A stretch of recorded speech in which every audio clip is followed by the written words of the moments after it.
To make this date paste, you're going to need a blender. I have here some soaked dates, about 1.5 cups. And I have them soaking for about 2 days. You can soak them for 30 minutes minimum. Add to the blender with the liquid and use a spatula to remove any bits. It's crucial that you get all the flavors.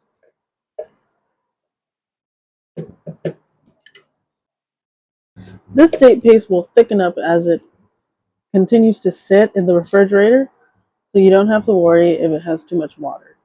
I'm going to add a little vanilla. This is optional. And I'm going to blend smooth. Now we pour. Well, there you have it, friends and family. We have a delicious date paste recipe, and it can definitely be improved, but as you can see,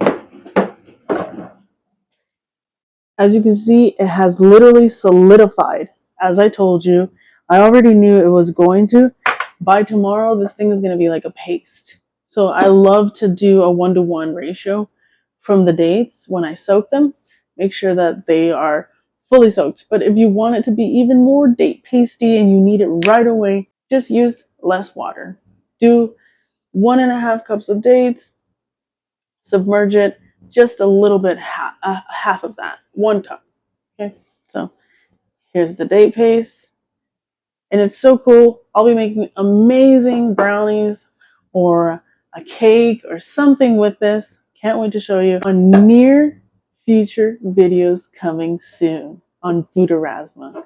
Thank you so much for watching, and I'll see you guys next time on another video with chef tips or different videos where I do meal prepping, or I do blogging, or I have conversations with you, or whatever comes to mind. Bye-bye.